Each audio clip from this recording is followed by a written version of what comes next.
नमस्कार भाई लोग, स्वागत है आपका हमारे यूट्यूब चैनल पर। हम कर रहे थे दरोगा के प्रीवियस ईयर क्वेश्चन का, है ना।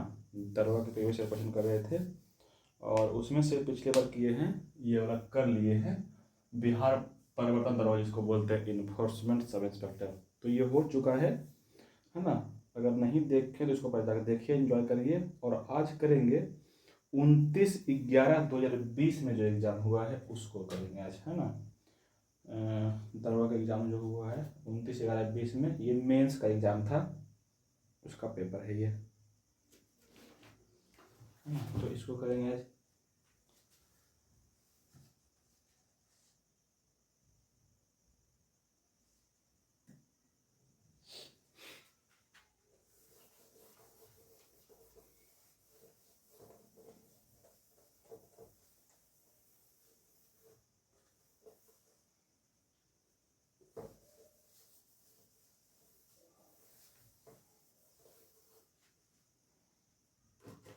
हाँ, ये एग्ज़ाम हुआ था 29/11/2020 को, है ना। 29/11/2020 को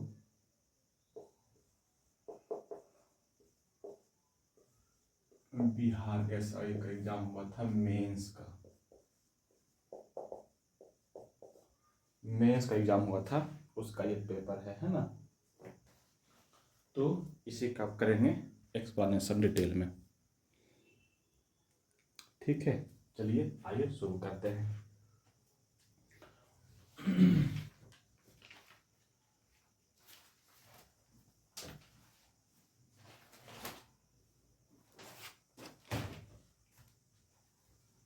देखिए, क्वेश्चन नंबर 1 में है कि अंतर्राष्ट्रीय महिला दिवस कब मनाया जाता है।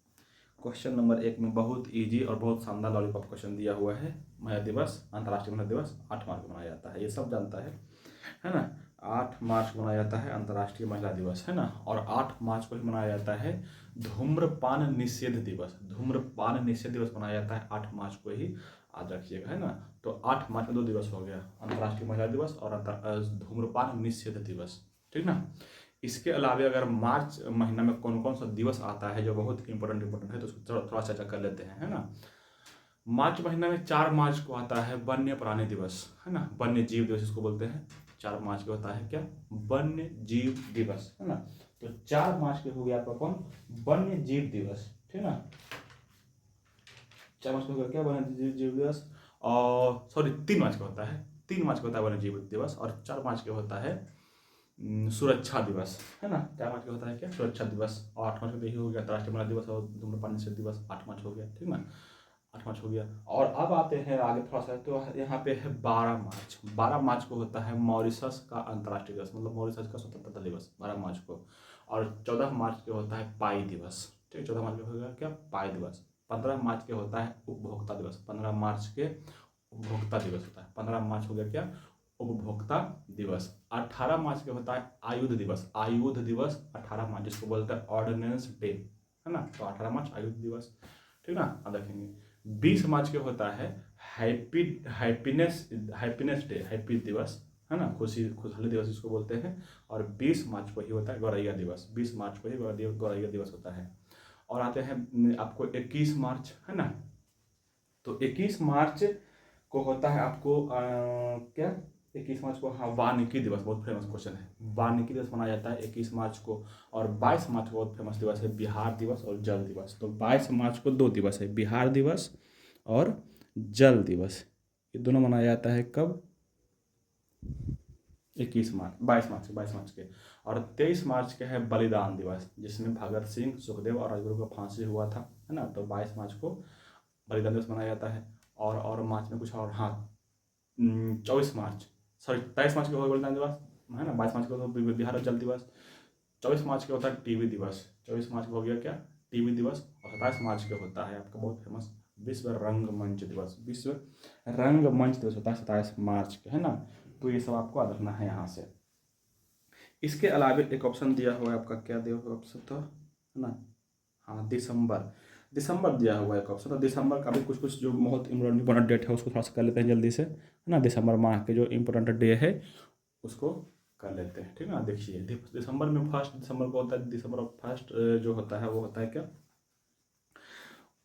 दिसंबर को होता है एड्स दिवस, 1 दिसंबर को एड्स दिवस होता है। 2 दिसंबर को होता है अंतर्राष्ट्रीय सॉरी कंप्यूटर साक्षरता दिवस, कंप्यूटर साक्षरता दिवस होता है क्या 2 दिसंबर को। 3 दिसंबर को होता है दिव्यांगजन दिवस, 3 दिसंबर को दिव्यांगजन दिवस। 4 दिसंबर को होता है क्या, 4 दिसंबर को हो गया आपको मिट्टी मृदा दिवस, है ना। 4 दिसंबर को हो गया क्या मृदा दिवस। 5 दिसंबर को होता है विश्व शिक्षक दिवस, है ना। 5 दिसंबर को विश्व शिक्षक दिवस होता है। और 6 दिसंबर को होता है आपको 6 दिसंबर को होता है आपको नागरिक सुरक्षा दिवस, 6 दिसंबर को नागरिक सुरक्षा दिवस। 7 दिसंबर को होता है हैबिटेट डे, या इसको बोलते हैं हिंदी में पर्यावास दिवस, पर्यावास दिवस। और कपास दिवस भी होता है 7 दिसंबर को ही, है ना। 7 दिसंबर को पर्यावास दिवस। 8 दिसंबर को होता है UN का, यू मतलब संयुक्त राष्ट्र संघ का भ्रष्टाचार निरोध दिवस, भ्रष्टाचार निरोध दिवस होता है 8 दिसंबर को, 9 दिसंबर को। और 10 दिसंबर को होता है अंतर्राष्ट्रीय मानवाधिकार दिवस। मानवाधिकार दिवस हो गया कब, 10 दिसंबर को, है ना। 10 दिसंबर को हो गया क्या मानवाधिकार दिवस। 11 दिसंबर को होता है आपको 11 दिसंबर ना, 11 दिसंबर को होता है, हाँ 11 दिसंबर को होता है पर्वत दिवस। 11 दिसंबर को होता है क्या पर्वत दिवस। और 14 दिसंबर को होता है ऊर्जा संरक्षण दिवस, 14 दिसंबर को ऊर्जा संरक्षण दिवस। 16 दिसंबर आ गया तो 16 दिसंबर को होता है कारगिल विजय दिवस, या फिर रखिएगा विजय दिवस, 16 दिसंबर को विजय दिवस। और 19 दिसंबर को होता है गोवा दमन दीव के मुक्ति दिवस, गोवा दमन दीव के मुक्ति दिवस होता है 19 दिसंबर के, ठीक ना, याद रखेंगे। और ये हैं 20 में, तो 20 दिसंबर को होता है मानव एकता दिवस, 20 दिसंबर को होता है मानव एकता दिवस 20 दिसंबर। और 22 दिसंबर को होता है गणित दिवस, 22 दिसंबर को क्या गणित दिवस। और 23 दिसंबर को होता है किसान दिवस, 23 दिसंबर को क्या किसान दिवस। 24 दिसंबर को होता है राष्ट्रीय उपभोक्ता दिवस, 24 दिसंबर को कहता है राष्ट्रीय उपभोक्ता दिवस, है ना। और ये कहते हैं 28 दिसंबर में होता है आपको वही INC, इंडियन नेशनल कांग्रेस, भारतीय राष्ट्रीय जो कांग्रेस था उसका स्थापना हुआ था 28 दिसंबर 1885 को, तो उसका दिवस भी होता है दिसंबर माह में।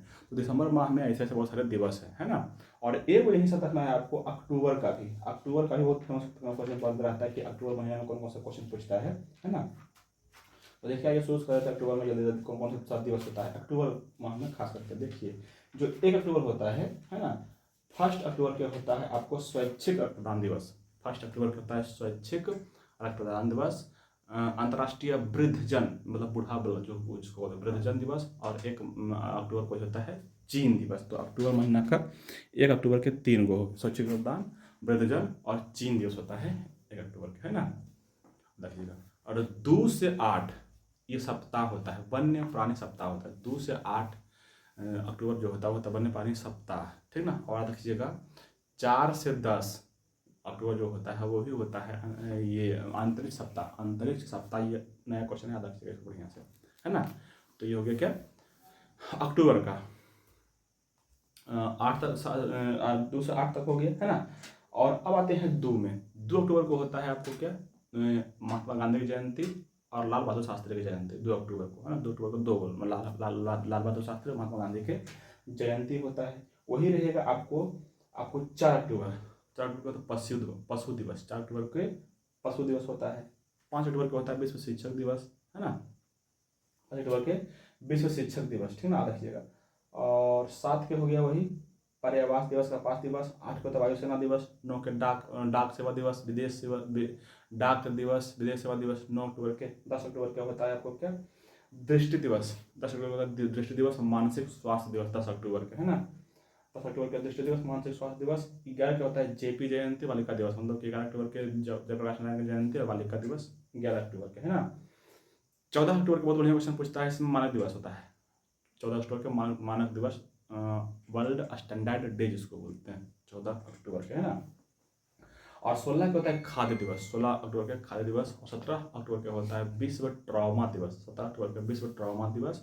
और 17 अक्टूबर को होता है निर्धनता निवारण दिवस, 17 अक्टूबर को होता है निर्धनता निवारण दिवस। और 17 अक्टूबर को ही अभी नया मनाया गया है अंतर्राष्ट्रीय अमिधम दिवस, जिसको बोलते हैं ना बौद्ध धर्म के धम्म संघ के व्याख्या धम्म, है ना। तो वही अंतर्राष्ट्रीय अमिधम दिवस होता है 17 अक्टूबर के, ठीक ना। 17 अक्टूबर को हो गया क्या राष्ट्रीय अमिधम दिवस। और 20 अक्टूबर को होता है विश्व सांख्यिकी दिवस, विश्व सांख्यिकी दिवस 17 अभी 20 अक्टूबर के, है ना। और 21 अक्टूबर के होता है पुलिस स्मृति दिवस। पुलिस स्मृति दिवस 21 अक्टूबर के, और 21 अक्टूबर को मनाया जाता है आयोडीन अल्पता दिवस। आयोडीन अल्पता निवारण दिवस। आयोडीन अल्पता निवारण दिवस 21 अक्टूबर के। और फिर आते हैं 24 अक्टूबर को होता है यूएन का स्थापना हुआ था। और एक बता देते हैं 24 अक्टूबर के विकास सूचना दिवस। विकास सूचना दिवस मनाया जाता है 24 अक्टूबर के ही।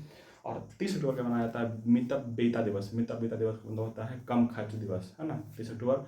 और 31 अक्टूबर को मनाया जाता है इंदिरा गांधी की पुण्यतिथि। और 31 अक्टूबर को मनाया जाता है आपको ये एकता दिवस। एकता दिवस जिसमें सरदार वल्लभ भाई पटेल का बर्थडे को सेलिब्रेट किया जाता है ना। तो ये सब कुछ कुछ दिवस जो है आपको इस तरह से यहाँ से याद रखना है। चलिए, अब हो गया क्वेश्चन नंबर 1 हो गया। अब आते हैं क्वेश्चन नंबर 2 में। क्वेश्चन नंबर 2 है कि नौजवान भारत सभा की स्थापना किसने किया था। तो नौजवान भारत सभा जो है इसका स्थापना किए थे भगत सिंह। नौजवान भारत सभा की स्थापना किए थे कौन? भगत सिंह किए थे, भगत सिंह, है, याद रखेंगे। और एक और रखना है जी, एक ऑप्शन नंबर 1 में दिया लाला हरदयाल। लाला हरदयाल किए थे गदर पार्टी की स्थापना। गदर पार्टी की स्थापना किए थे मैक्सिको में लाला हरदयाल, है ना। और एक है चित्तरंजन दास, तो 1923 ईस्वी में किए थे स्वराज पार्टी की स्थापना चित्तरंजन दास और मोतीलाल नेहरू। याद रखिएगा स्वराज पार्टी की स्थापना, है ना। सुभाष चंद्र बोस आजाद हिंद फौज की स्थापना किए थे 1939 ईस्वी में, है ना। तो इस बात यहाँ से याद रखना है। क्वेश्चन नंबर 3 में है कि भारत में वरीयता का सही क्रम चुने। वरीयता का सही क्रम चुनना है कि मतलब कि कौन सा सर्वश्रेष्ठ होता है, उससे नीचे कौन होता है, उससे नीचे कौन होता है, इस तरह से, है ना। तो वरीयता का सही क्रम चुनने में सबसे जो ऊपर का पद पर बैठा होता है भारत में होता है राष्ट्रपति। सबसे ऊपर में होता है कौन? राष्ट्रपति। उसके नीचे उपराष्ट्रपति। सबसे ऊपर में राष्ट्रपति, उसके नीचे में उपराष्ट्रपति, उसके नीचे होता है प्रधानमंत्री। ऊपर में राष्ट्रपति, उसके नीचे होता है कौन? उपराष्ट्रपति, उसके नीचे पे प्रधानमंत्री होता है ना। और प्रधानमंत्री बताता है राज्य के राज्यपाल। राज्य के राज्यपाल हो गया कौन? तीसरे नंबर पर, है ना। चौथे नंबर पर आते हैं तो चौथे नंबर में होता है आपको राज्य के राज्यपाल के बाद होता है पूर्व राष्ट्रपति। जो पहले राष्ट्रपति रह चुके हैं वो पूर्व राष्ट्रपति हो गया, उसके बाद 5वें नंबर पर, है ना। और छठे नंबर पर आता है पूर्व राष्ट्रपति, है ना। पूर्व राष्ट्रपति पहले राष्ट्रपति रह चुके हैं वो, है ना। तो इस तरह से हो गया, क्या क्या क्या बोले, ठीक ना। राष्ट्रपति, उपराष्ट्रपति, प्रधानमंत्री, राज्यपाल, पूर्व उपराष्ट्रपति, है ना। फिर आता है कैबिनेट। कैबिनेट मंत्री जितना होता है ना। और कैबिनेट मंत्री से ऊपर आता है ये क्या बोलते हैं, ये सुप्रीम कोर्ट के न्यायाधीश। सुप्रीम कोर्ट का न्यायाधीश होता है ना। उसके बाद आता है कैबिनेट मंत्री, है ना। तो इस तरह से कैबिनेट मंत्री के बाद आता है फिर आपको मुख्यमंत्री। तो इस तरह से आपका रखना है वरीयता। इतना तक वरीयता बहुत काफी है ना। चलिए, 4 नंबर क्वेश्चन में है कि कवक की कोशिका भित्ति का मुख्य अवयव है। कवक की कोशिका भित्ति का मुख्य अवयव क्या है? काइटिन। काइटिन समझ आता है कवक की कोशिका। देखो 3 को मुख्य रूप से पूछता जाता है कोशिका भित्ति। एक पूछता है कवक जो काइटिन का बना हुआ होता है। एक होता है पादप की जो कोशिका होता है, पादप कोशिका, उसका कोशिका भित्ति किसका बना रहता है? दूसरा देखो ऑप्शन नंबर 2 में देखो सेल्यूलोज। सेल्यूलोज से बना रहता है कोशिका भित्ति पौधे के, है ना। और एक रहेगा आपको जीवाणु, बैक्टीरिया की कोशिका भित्ति किसका बना रहता है, तो उसको बोलिएगा पेप्टाइडोग्लाइकेन। हाँ, पेप्टाइडोग्लाइकेन बना रहता है बैक्टीरिया का कोशिका भित्ति, है ना। एक देखो एक ऑप्शन दिया हुआ है आपको इसमें लिग्निन और दिया हुआ है पेक्टिन। तो लिग्निन जो है ना पौधे में कठोरता प्रदान करने के लिए लिग्निन होता है, लिग्निन एक रसायन है। और पेक्टिन जो होता है ना, जितने भी फल होते हैं, फ्रूट होते हैं, उसको कठोर बनाने के लिए पेक्टिन का प्रयोग होता है ना। कभी आप सुनने में देखिए, जैसे देखिएगा, थोड़ा सा अनुभव करिएगा, जो कच्चा आम रहेगा ना वो थोड़ा सा दबाइएगा हार्ड रहेगा, है ना। और जो पका आम रहेगा थोड़ा सा हार्ड नहीं होता है। जो कच्चा आम हार्ड है वो क्यों है? क्योंकि उसमें पेक्टिन की मात्रा अधिक होती है ना। तो पेक्टिन जो है ना वो क्या है? हार्डनेस प्रदान करता है ना। वही धीरे धीरे जैसे पक जाता है तो पेक्टिन वहाँ से हट जाता है, तो थोड़ा सा पिलपिला हो जाता है। तो पेक्टिन क्या करता है? फल को हार्ड बनाने में अधिक करता है, कोशिश करता है। और लिग्निन जो है तना हो गया, स्टेम हो गया, पत्ती हो गया, ये सबको हार्डनेस प्रदान करता है, ठीक ना। इस तरह से 5 में तो मैथमेटिक्स है। 6 नंबर क्वेश्चन में है कि वर्ष 2011 की जनगणना अनुसार भारत में वह राज्य जहां न्यूनतम जनसंख्या घनत्व दर्ज किया गया है। तो ये तो इजी क्वेश्चन है। अरुणाचल प्रदेश में न्यूनतम जनसंख्या घनत्व है मात्र 17 व्यक्ति वर्ग किलोमीटर प्रति है ना। तो ये हो जाएगा। सबसे कम जनसंख्या बोलेगा तो सिक्किम में, सबसे कम जनसंख्या सिक्किम में। यही बोलेगा सर्वाधिक जनसंख्या घनत्व कहाँ पे है, तो सबसे अपना टॉप है बिहार पे, है ना।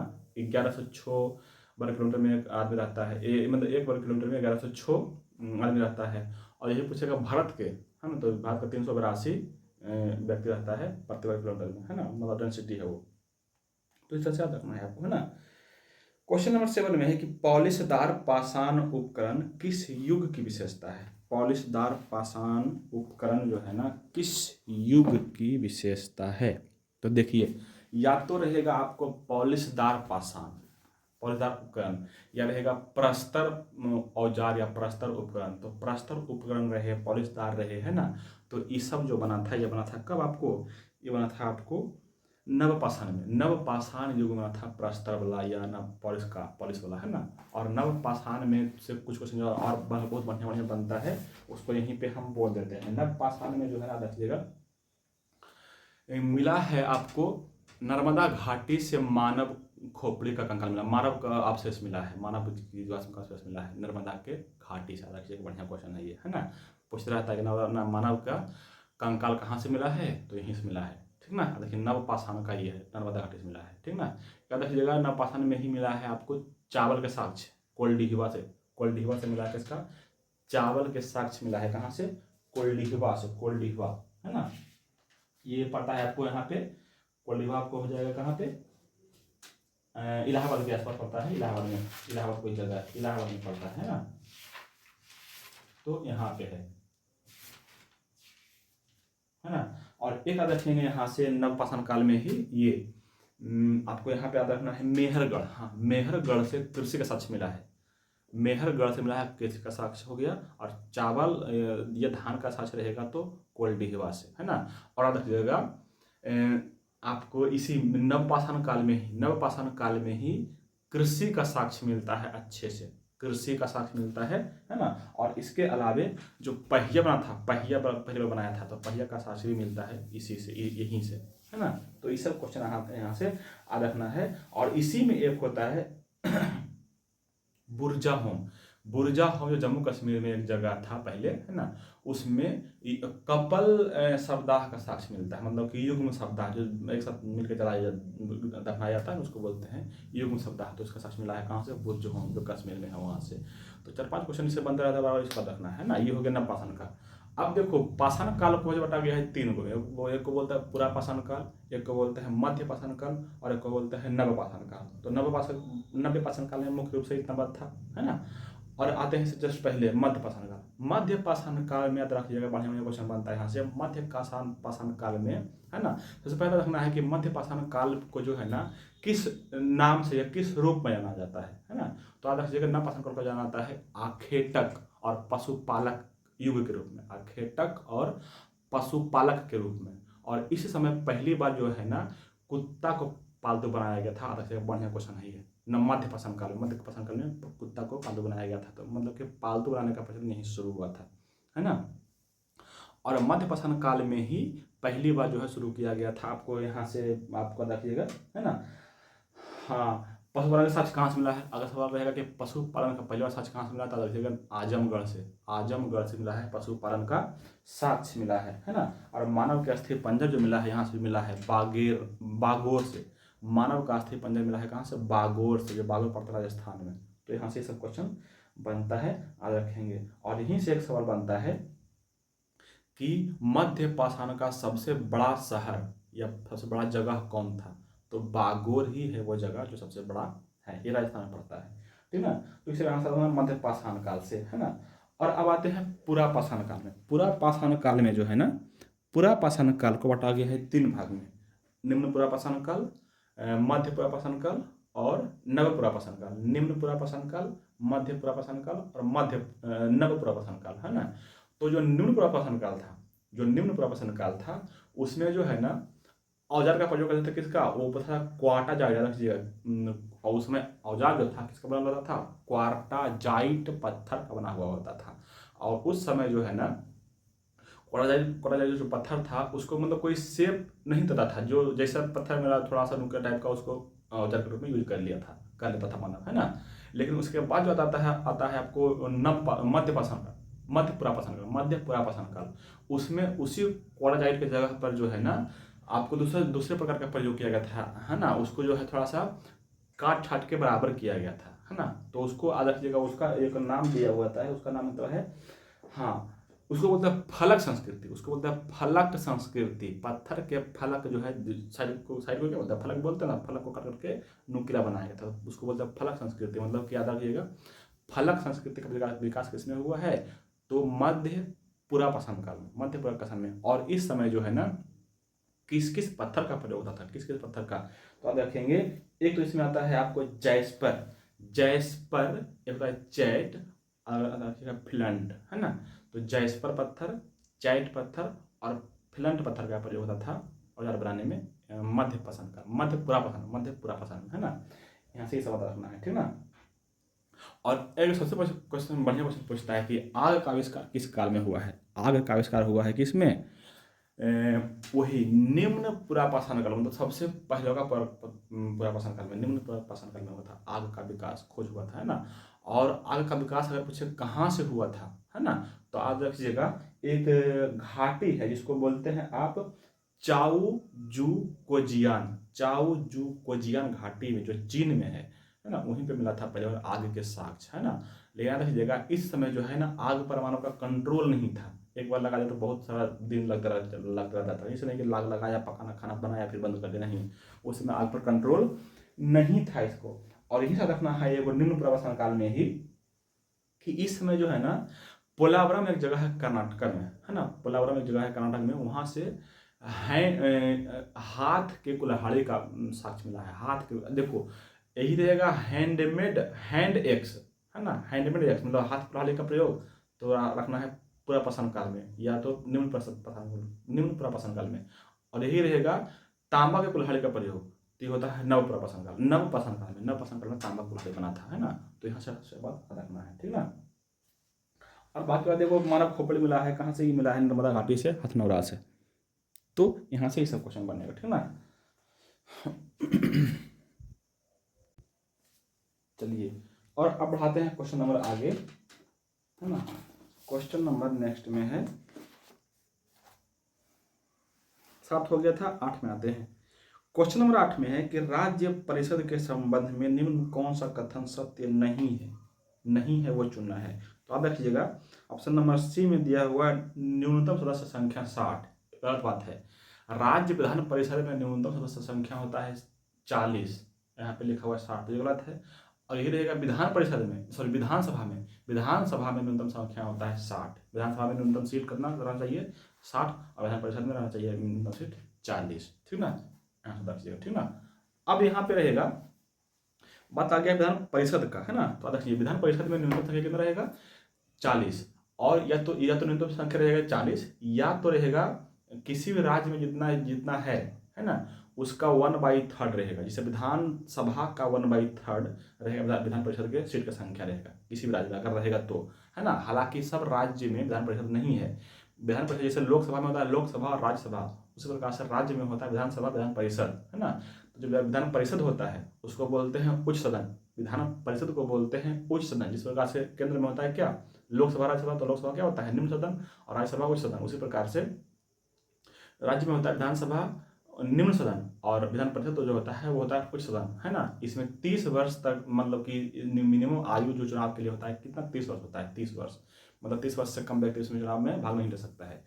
इसमें ध्यान रखिएगा चुनाव की योग्यता में एक सवाल पूछता है कि इसमें जो है ना जिस राज्य से विधान परिषद का चुनाव लड़ रहा है आदमी, उसी राज्य के किसी मतदान क्षेत्र में उसका मतदाता का नाम होना चाहिए, उसी राज्य का, है ना। ध्यान रखिएगा, ये क्वेश्चन बढ़िया क्वेश्चन बनता है यहाँ से। और प्रश्न आपको बताते हैं विधान परिषद का व्याख्या किया गया है। देखो अनुच्छेद 169 में कहा गया है कि संसद विधान परिषद को भंग कर सकती है, बना सकती है, संसद का अधिकार है 169 में। और अनुच्छेद 171 में कहा गया है कि किसी भी राज्य में विधान परिषद होगा, किसी भी राज्य में क्या होगा, विधान परिषद होगा। और विधान परिषद कौन बनाएगा, तो बनाएगा कौन, संसद बनाएगा। और संसद कब बनाएगा, अपने मन से नहीं, अपने मन से नहीं बनाएगा, जब संबंधित राज्य के विधानसभा में ये मुद्दा उठे, है ना, और बहुमत से पारित हो जाए, और जितना उपस्थित सदस्य है उसका 1/3 सदस्य से पारित हो जाए उस विधानसभा से, तो चल जाएगा संसद में, और तब संसद जो है इसको बहुमत से पारित करेगा, तो विधान परिषद की स्थापना हो जाएगा उस राज्य में, है ना। अब यहाँ पे है विधानसभा में कौन, अगर कोई व्यक्ति खड़ा हो, चुनाव में खड़ा होता है तो कौन कौन कितना भाग वोट देता है। तो देखिए सबसे पहले देखिएगा 1/3 1/3 चुनाव जो होगा, मतलब कि विधान परिषद का 1/3 सदस्य जो होगा, 1/3 जो होगा कौन चुनेगा, वो चुनेगा आपको जिला बोर्ड हो गया, नगर पालिका हो गया, अन्य कोई संस्थान हो गया, सरकारी संस्थान हो गया राज्य का, वो चुनेगा 1/3। ठीक है, अदर से गया 1/3 कौन हो जाएगा, जिला बोर्ड, नगर पालिका, कोई अन्य संस्थान, 1/3 है ना। 1/3 जो चुनेगा विधान परिषद के सदस्य, विधानसभा के सदस्य संख्या, विधानसभा के जो लोग होता है चुनेगा 1/3 है ना। 1/6 जो है राज्यपाल मनोनीत करता है, 1/6 राज्यपाल मनोनीत करता है। 1/12 करता है चुनाव करता है स्नातक है ना, और 1/12 ही करता है शिक्षक। तो इस तरह से सबका रखना है कि कौन कितना करता है चुनाव, है ना। और यहाँ से यह भी रखना है कि ये भी रखना है कि विधान परिषद के सदस्य हर 1-2 वर्ष में 1/3 सदस्य जो है ना हट जाते हैं, है ना। इस बात रखना है। और क्वेश्चन नंबर यहाँ पे 9 में है कि शिवाजी घटना का क्रम चुनना है कि कौन कौन घटना घटा है, मतलब कौन कौन घटना कब हुआ है या कौन पहले हुआ कौन बाद में हुआ। देखिए शिवाजी जो घटना हुआ है ना उस सब को हम लिख देते हैं यहाँ पे, देखिएगा आप, है ना। सब घटना को हम यहाँ पे थोड़ा सा लिख देते हैं। देखो शिवाजी का जो जन्म हुआ था ना वो था 1627 में, 1627 ईस्वी में का जन्म हुआ था शिवनेरी किला में, है ना, शिवनेरी किला में। तो शिवाजी इसका नाम 1627 में जन्म हुआ, ये जन्म हुआ है कब, 1627 में जन्म हुआ है ना। और बात करते हैं यहाँ पे तो 1643 ईस्वी में, 1643 ईस्वी में जो है ना इन्होंने जो है ना 1643 ईस्वी में सिंहलगढ़ किला को जीत लिया था। सिंहलगढ़ किला को जीत लिया था कब, 1643 में। 1644 में जीत लिया था तोरण किला को जीत लिया था कब, 1644 में। 1654 में जीत लिया था क्या, पुरंदर किला जीत लिया था कब, 1654 में। और 1656 में जीत लिए थे आपको रायगढ़ के किला जीत लिया था 1656 में। ठीक ना, यहाँ से पता रखना है। अब देखो ऊपर का जो 2 किला है, जो 2 किला ऊपर का है, मतलब सिंहलगढ़ और तोरण, ये दोनों था उस समय बीजापुर के अंदर में, है ना, बीजापुर के अंडर में था। और बीजापुर के उस समय जो मालिक था, मतलब राजा था, वो था आदिल शाह द्वितीय, है ना, आदिल शाह द्वितीय था उसमें राजा, है ना। तो आदिल शाह जो है ना अफजल खान को गया था उसको मारने के लिए, दोनों जीत लेने के बाद, है ना। तो अफजल खान से यहीं पे लड़ाई हुआ था, अफजल खान से शिवाजी की लड़ाई हुआ था, है ना। इसको बोलते हैं प्रतापगढ़ जंगल में लड़ाई हुआ था, है ना। इसमें अफजल खान जो है ना पहले से मतलब उसको घेरने के चक्कर में था शिवाजी के, लेकिन शिवाजी उससे भी पहले वो अपने सेना को मतलब कि छुपा रखे थे, है ना। तो अफजल खान वहां पे हार गया था, शिवाजी जीत गए थे, है ना। यहाँ से हो गया। और 54-56 में जीता है पुरंदर और रायगढ़, ये दोनों था मुगल क्षेत्र का ये दोनों हिस्सा था। और उस समय मुगल के राजा कौन थे, औरंगजेब था, औरंगजेब उस समय राजा था, है ना। तो औरंगजेब का जो मामा था जिसका नाम था शाइस्ता खान, उसका नाम था क्या, शाइस्ता खान। तो शाइस्ता खान उस समय दक्षिणी भारत के, जो दक्षिणी मुगल क्षेत्र के जो है ना अथी थे, सूबेदार थे। तो वही शाइस्ता खान जो है उसको मारने के लिए गया, कहाँ पे, शिवाजी को मारने के लिए गया। और इसी शाइस्ता खान को बघनखा हथियार से जो है शिवाजी मार दिए थे। तो इस बात रखना है, यहाँ से सब डेटा रख लीजिएगा, है ना। और इसके अलावा थोड़ा सा बात करते हैं हम यहाँ से इसके बारे में बढ़ाते हैं। तो 1600 आते हैं कहाँ पे, 1656 हो गया, 1600 आते हैं 64 में। 1664 में पहली बार सूरत लूट हुआ था कब, 1664 में। और 1670 में भी लूटा। तो सूरत लूट 2 बार हुआ था। सूरत में जो है ना औरंगजेब का खजाना था, रखा था माल पानी, है ना, तो वही उसको लूटते थे, है ना। तो 1664 और 1670 में 2 बार लूटे थे सूरत को। 1665 में बहुत भयंकर संधि हुआ जिसको बोलते हैं पुरंदर के संधि। तो पुरंदर संधि कब हुआ है, तो 1665 में याद रखेंगे। और 1666 ईस्वी में जो है ना शिवाजी और औरंगजेब के बीच जो है ना थोड़ा सा अनबन हो गया था। तो औरंगजेब शिवाजी को पकड़ के बंद कर लिया था, मतलब शिवाजी को कैद कर लिया था, है ना, आगरा के जयपुर भवन में कैद कर लिया था। तो याद रखेंगे यहाँ से 1666 में, है ना, याद रखिएगा। और 1666 में ये भाग भी गए थे यहाँ से, है ना। तो आता 1670 में फिर लूट लिए थे। बताए 1672 ईस्वी में, 1672 ईस्वी में पनहाला दुर्ग जीता था, पनहाला दुर्ग को जीता था। और 1674 ईस्वी में, 1674 ईस्वी में अपना राज्याभिषेक करवाया था, है ना। 74 ईस्वी में करवाया था क्या, राज्याभिषेक करवाया था 74 में। और 1674 में, और 1678 ईस्वी में इसने जिंजीबार किला पर आक्रमण किया था, जो कर्नाटक में है, जिंजीबार किला, वहां पर आक्रमण किया था। और इसी आक्रमण के चलते जो है ना, एक गोला फेंका, उसके दीवार से टकरा के लगे, इसी के शरीर पे आके गिर गया गोला, है ना, उसी में घायल हो गए थे इसी में। और इसी कारण से जो है 1680 ईस्वी में इनका देहांत हो गया था, 1680 में। तो इससे जितना भी घटना है शिवाजी से संबंधित, उसके जन्म में जितना भी घटना हुआ है सब आधा जगह यहाँ से, है ना, कब कब क्या क्या हुआ है। क्वेश्चन में आगे बढ़ाते हैं। 10 नंबर में आपको मैथमेटिक्स से इसको छोड़ते हैं, 11 नंबर आते हैं। 11 नंबर क्वेश्चन में है कि निम्नलिखित में कौन सा प्रत्यक्ष लोकतंत्र का साधन नहीं है। तो देखिए, जीरो मैंडरिंग जो होता है ना, प्रत्यक्ष लोकतंत्र का साधन नहीं है, जीरो मैंडरिंग, है ना। क्वेश्चन नंबर 12 में रीजनिंग, इसको छोड़ते हैं। 13 में आते हैं। 13 में है कि भारत के उत्तरी पश्चिमी भाग में शीतकालीन वर्षा मुख्य रूप से किस कारण से होती है। तो देखिए, उत्तर पश्चिम बोले या पश्चिमी भाग में बोले या राजस्थान में बोले, गुजरात में बोले, है ना, या राजस्थान हो गया, गुजरात हो गया, है ना, पंजाब टाइप के क्षेत्र में हो गया, इस सब में जो वर्षा होता है ना, खास करके कौन कौन महीने में, फरवरी महीना में, मतलब निकलते ठंडी में, है ना, या ठंडी में निकलते ठंडी में। ये जो वर्षा होता है ना, वो होता है पश्चिमी विक्षोभ के कारण, पश्चिमी विक्षोभ के कारण जो है ना यहाँ पे वर्षा होती है, पश्चिमी विक्षोभ के कारण, ठीक ना। और सवाल तो ये तो इजी था, बहुत पूछा हुआ क्वेश्चन है। सवाल अगर यहाँ से चढ़ा तो बनेगा कि ये पश्चिमी विक्षोभ कहाँ से उठता है, कहाँ से आता है। आज रखिएगा, कैस्पियन सागर और ईरान के खाड़ी से यह हवा उठता है पश्चिमी विक्षोभ, और आता है तो अफगानिस्तान हो गया, पाकिस्तान हो गया, दक्षिण पश्चिम उत्तर पश्चिम भारत हो गया, इस सब क्षेत्र में वर्षा करवाती है, ठीक ना। आप देखेंगे इसको। क्वेश्चन नंबर आते हैं आगे। क्वेश्चन नंबर आपको 11 में रीजनिंग हो गया, 14 में रीजनिंग हो गया, 15 में मैथ हो गया, 16 में आते हैं। 16 नंबर में है कि निम्न में कौन सा पृथ्वी के घूर्णन का प्रावधान नहीं है। मतलब कि पृथ्वी के घूर्णन का प्रावधान नहीं है, ये कौन होगा इसका आंसर। देखिए, पृथ्वी जो गति करती है ना, वो 2 प्रकार की गतियां करती है। पृथ्वी स्पेशली 2 प्रकार की गति करता है। एक को बोलते हैं घूर्णन गति और एक को बोलते हैं परिक्रमण गति, है ना। एक को बोलते हैं घूर्णन गति, एक को बोलते हैं क्या, परिक्रमण या परिभ्रमण गति बोलते हैं, ठीक ना।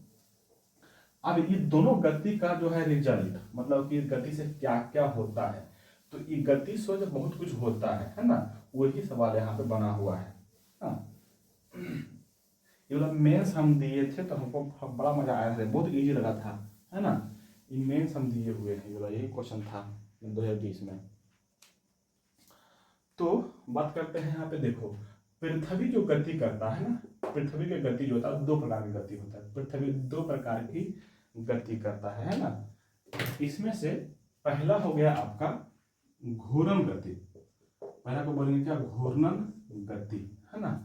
और दूसरा को बोलते हैं परिभ्रमण या परिक्रमण गति, ये, है ना। इसी का एक और नाम है, घूर्णन गति को बोलते हैं दैनिक गति, घूर्णन गति को ही बोलेंगे क्या, दैनिक गति। और परिभ्रमण गति या परिक्रमण गति को बोलते हैं वार्षिक गति, वार्षिक गति। तो सवाल यहाँ से बनता है कि इस दोनों गति से के कारण जो है क्या क्या रिजल्ट होता है, उसका क्या परिणाम होता है, उससे क्या होता है।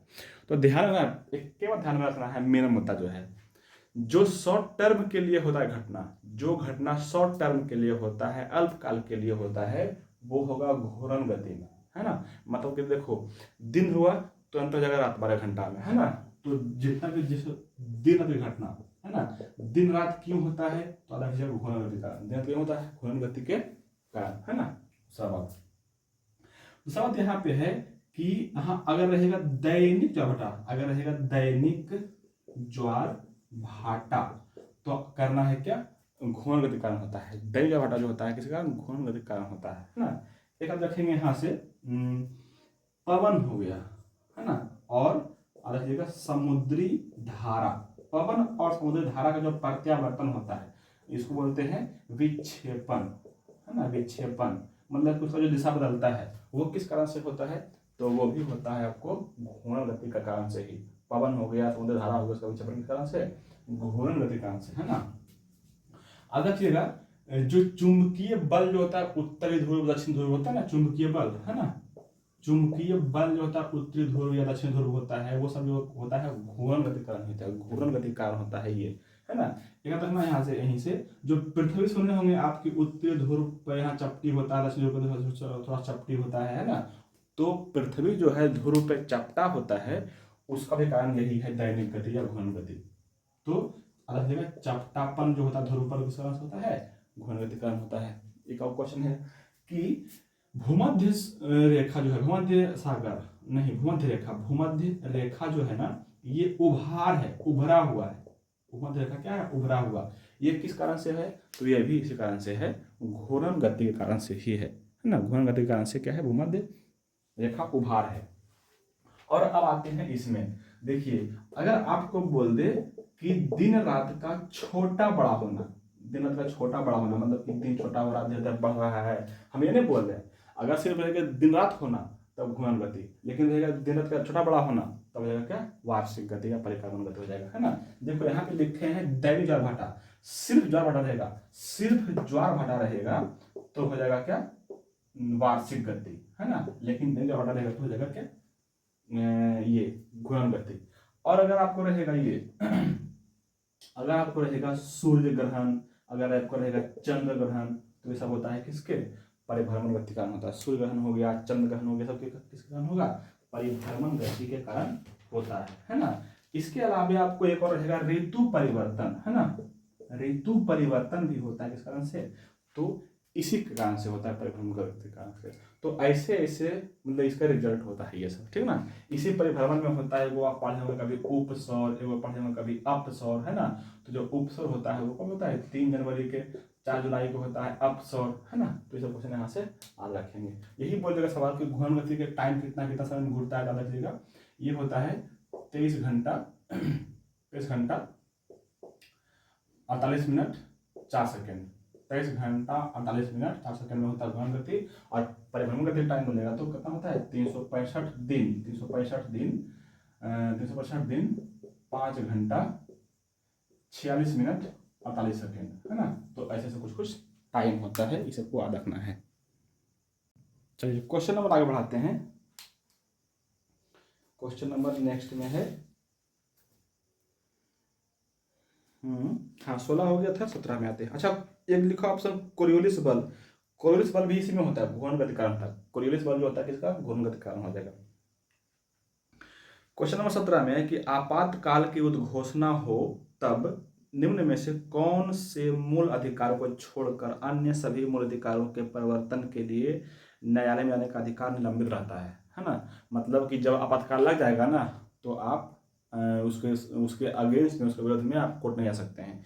तो अध्यक्ष जगह वो होता है अनुच्छेद 19 और 20। अनुच्छेद 19 और 20 में बहुत सारा चीज लिखा हुआ है ना, 19 में, सॉरी 20 में आते हैं थोड़ा पहले। 20 में है कि अपराध के लिए दोष सिद्धि होने की जो अति प्रक्रिया होती है वो आर्टिकल 20 में है, अपराध के लिए दोष सिद्धि, है ना। मतलब कि हम किसी को कब कहेंगे कि वो अपराधी है, वो कोई अपराध किया है, जब वो दोष सिद्ध हो जाएगा कि अपराध किया है तब, है ना। तो आर्टिकल 20 में है ये, ठीक ना। और अनुच्छेद 19 में है, अनुच्छेद 19 में बहुत सारा स्वतंत्रता की बात किया गया है ना, बोलने का, प्रेस करने का, समाचार पत्र छापने का, है ना, कहीं पे भाषण देने का, कहीं पे आपको आवागमन होने का, पैसा अपने स्वच्छ से पैसा कमाने का, स्वच्छ से कहीं घूमने का, है ना, बहुत सारा अधिकार दिया गया है। सब ये सब 19 में ही है ना। तो इस बात रखेंगे 19 का अधिकार था। तो ये दोनों अधिकार जो है ना जब आपातकाल लगा तो निलंबित हो जाता है, मतलब खत्म हो जाता है, अधिकार नहीं रह पाएगा, है ना, बाकी सब रहेगा। चलिए आगे बढ़ते हैं। क्वेश्चन नंबर आपको 18 में है कि भारत के संविधान के अनुच्छेद में से कौन सी अनुसूची द्वारा स्वायत्त शासी जिला परिषदों की स्थापना का प्रावधान है। देखिए स्वायत्त शासी जिला परिषद की स्थापना जो होता है ना वो होता है 6ठी अनुसूची के अंतर्गत। 6ठी अनुसूची में स्वायत्त शासी जिला परिषद की स्थापना होता है ना। आपको सब अनुसूची याद रखना है ना। पहला में होता है क्या, राज्य के प्रावधान किया गया है। दूसरा में है आपका क्या, दूसरा में क्या है, दूसरा में सैलरी के बारे में किया गया है, तीसरा में शपथ के बारे में किया गया, चौथा में रिप्रेजेंटेटिव के बारे में किया गया, पांचवा में जनपद किसी स्पेशल क्षेत्र में जनजातीय क्षेत्र के बारे में बात किया गया, छठा में आपको किया गया अनुसूचित क्षेत्र का संगठन एवं जनजातीय क्षेत्र का प्रावधान किया गया, सातवां में सूचियों के बारे में अध्ययन किया बताया गया है, मतलब कि अनुसूची राज्य संबंधित सूची। अनुसूची 8 में है परिभाषा भाषा के बारे में चर्चा किया गया है ना। तो इस तरह से अब आप देखेंगे 8 में हो गया क्या, वही सब। और 9 में क्या, 9 में होता है आपको क्या, संपत्ति का अधिग्रहण होता है, 10 में दलबदल होता है, 11 में पंचायती राज होता है, 12 में होता है नगर पालिका। चलिए पढ़ाते हैं आगे। 19 नंबर क्वेश्चन में है कि एफला विष का उत्पादन होता है। एफला विष जो है ना, ये बनता है कवक से, एस्परजिलस जो कवक होता है उसी से बनता है एफला। क्वेश्चन नंबर 20 में है कि राज्यसभा के सदस्यों के चुनाव की प्रक्रिया ग्रहण की गई है कहाँ से। तो राज्यसभा जो चुनाव होता है उसको प्रक्रिया लिया गया है कहाँ से, ये लिया गया है दक्षिण अफ्रीका लिया गया राज्यसभा के चुनाव की प्रक्रिया, है ना। राज्यसभा के सदस्य जो होता है वो लिया गया कहाँ से, दक्षिण अफ्रीका से। और दक्षिण अफ्रीका से एक चीज और लिया गया है, संविधान संशोधन। तो दक्षिण अफ्रीका से 2 बहुत महत्वपूर्ण चीज लिया गया हमारे संविधान में, एक तो लिया गया संविधान संशोधन की प्रक्रिया, और एक लिया गया है राज्यसभा के सदस्य के बारे में, है ना। देखो यहाँ से 2 बात है, अगर रहेगा राज्यसभा के सदस्य तो करना है दक्षिण अफ्रीका, यही रहेगा राज्यसभा के सदस्य के चुनाव की प्रक्रिया, राज्यसभा के सदस्य के चुनाव की प्रक्रिया तो होता है आयरलैंड से, याद रखिएगा, है ना। यहाँ पे क्वेश्चन है राज्यसभा के सदस्यों के चुनाव की प्रक्रिया, तो यहाँ पे वही दक्षिण अफ्रीका यहाँ पे क्या क्वेश्चन दिया हुआ है, राज्यसभा के सदस्यों के चुनाव की प्रक्रिया ग्रहण की गई है ना। एक सेकंड, इसका आंसर क्या दे रहा है भाई, 20 का बी दे रहा है ना, बी ही दे रहा है यहाँ पे, देखिएगा वही दक्षिण अफ्रीका से लिया गया है ना, दक्षिण अफ्रीका से। सॉरी, यहाँ आयरलैंड से जो है ना, आयरलैंड से है मनोनयन के बारे में, आयरलैंड से क्या, मनोनयन के बारे में। यहाँ देखो कुछ हम बताते हैं ट्रिक, आप याद रखिएगा ट्रिक। एक तो इसका रखना है आपको, जापान जो है, जापान से होता है, जापान से जो लिया गया है वो लिया गया है विधि द्वारा स्थापित प्रक्रिया, विधि द्वारा स्थापित प्रक्रिया जो होता है वो लिया गया है जापान से, है ना, जापान से विधि द्वारा स्थापित प्रक्रिया लिया गया है कहाँ से, जापान से, है ना। और बाकी जो है जैसे अमेरिका हो गया, रूस हो गया, रूस मलिकता भी लिया गया है ना, अमेरिका से बहुत सारी चीज़ लिया गया है।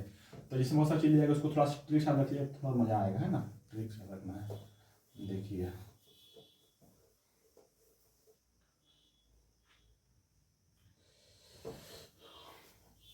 थोड़ा सा जल्दी से साफ कर देते हैं।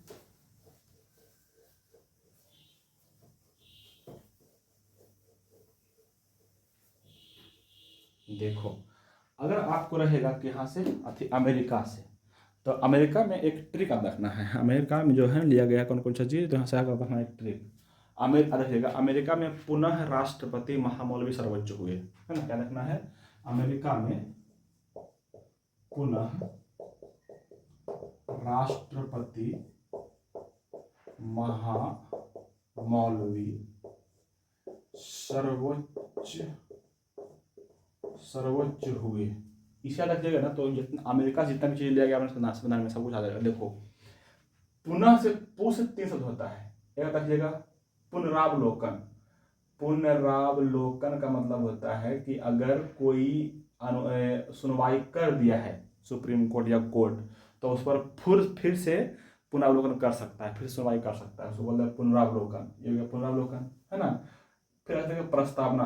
प्रस्तावना का जो शब्द शुरू होता है ना, हम भारत के लोग, वही कहाँ से लिया गया है, अमेरिका संविधान से लिया गया है ना। प्रस्तावना उसको बोलते हैं, प्रस्तावना के शब्द रहेगा क्वेश्चन कि प्रस्तावना के शब्द कहाँ से लिया गया है, तो अमेरिका संविधान से, है ना। और अगर रखना PIL, है ना, जिसको बोलते हैं भगवती सिंह PM भगवती लाए थे, है ना, PM भगवती लाए थे। तो पुनरावलोकन, प्रस्तावना के शब्द और PIL, ये तीनों लिया गया है कहाँ से, अमेरिका से।